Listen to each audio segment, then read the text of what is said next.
বিসমিল্লাহির রহমানির রহিম।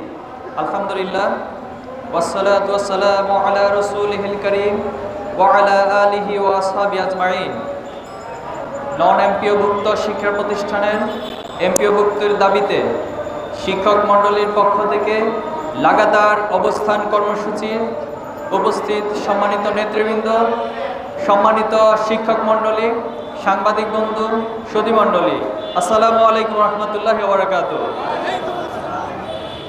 আমি এখানে আসার পর থেকে আপনাদের এই দৃশ্য দেখে আমার কাছে খুব কষ্ট ফিল হচ্ছে এবং আমরা খুবই লজ্জিত যে বাংলাদেশে যারা মানুষ গড়ার কারিগর সেই শিক্ষকদেরকে এখানে রোদের মধ্যে বৃষ্টিতে ভিজে এভাবে মানবেতরভাবে তাদের যে যৌক্তিক দাবি, এই যৌক্তিক দাবির জন্য এভাবে মানবেতরভাবে বসে থাকতে হবে, এর চেয়ে বড় লজ্জা, এর চেয়ে বড় কষ্ট, এর চেয়ে বড় দুঃখজনক ঘটনা বাংলাদেশের জন্য আর কিছু হতে পারে না। আমরা যতটুকু খোঁজ খবর পেয়েছি, গত রমজান মাসে আপনারা রাস্তায় নেমেছিলেন, আপনারা দীর্ঘ লড়াই সংগ্রাম করেছেন। সরকার আপনাদেরকে আশ্বস্ত করেছিল জুন মাসের মধ্যে আপনাদের যে দাবিগুলো সেটাকে পূরণ করে জুলাই থেকে আপনাদের জন্য নতুন বেতন কাঠামো চালু করবে, কিন্তু সরকার মুনাফিকির পরিচয় দিয়েছে। জুলাই পার হয়ে নভেম্বর এসেছে, শিক্ষকদেরকে আবার রাস্তায় নামতে হয়েছে। এটা এই সরকারের জন্য লজ্জাজনক। গত জুলাই এবং আগস্টে আমার দেশের আবু সাঈদ, মুগ্ধ, শান্ত, ওয়াসিম, আলী রাহেনরা জীবন দিয়েছে। আমাদের দেশের হাজার হাজার ছাত্র জনতা, সকল মানুষ রক্ত দিয়ে এই বাংলাদেশকে ফ্যাসিস্ট মুক্ত করেছে। ছাত্রদের দ্বারা সংগঠিত শুরু হওয়া একটি আন্দোলন, সেটি যে হাসিনার পতন ঘটিয়েছে।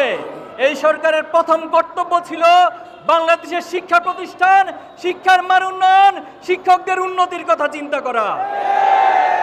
কিন্তু আমরা দেখেছি শিক্ষা খাত এবং শিক্ষা ব্যবস্থার জায়গা সরকারের কোনো ন্যূনতম দৃষ্টি ছিল না। তারা সবচেয়ে বেশি উদাসীনতার পরিচয় দিয়েছে এই শিক্ষা খাতের ক্ষেত্রে।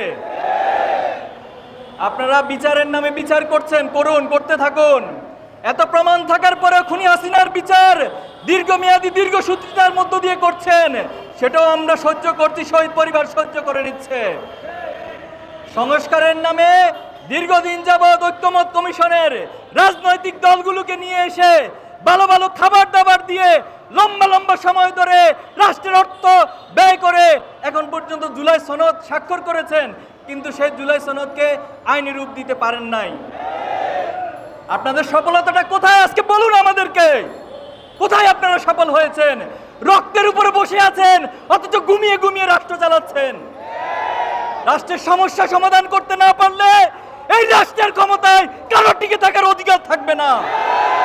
রাষ্ট্রের প্রত্যেকটি সমস্যাকে আইডেন্টিফাই করে সেই সমস্যার সমাধান যারা দিতে পারবে তারাই শুধুমাত্র রাষ্ট্রের ক্ষমতায় বসে থাকার অধিকার রাখবে। আজকে শিক্ষকদেরকে এখানে বসে থাকতে হচ্ছে। আমরা ইসলামী ছাত্র শিবিরের পক্ষ থেকে শিক্ষকদের আন্দোলনের সাথে সর্বাত্মক আমরা সমর্থন জানাচ্ছি এবং দ্রুত সময়ে দাবি করছি শিক্ষকদের এই দাবিকে দ্রুত সময়ে মেনে নিতে হবে।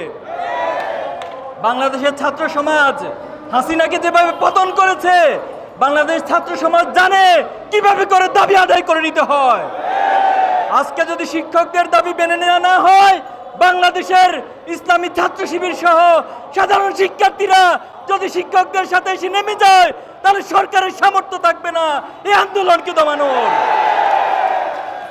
আমরা আবারও ছাত্র শিবিরের পক্ষ থেকে আপনাদের আন্দোলনের সাথে সর্বোচ্চ সমর্থন এবং ঐক্যমত জানিয়ে দ্রুত সরকারকে দাবি মেনে নেওয়ার আহ্বান জানিয়ে আমি আমার কথা এখানে শেষ করছি।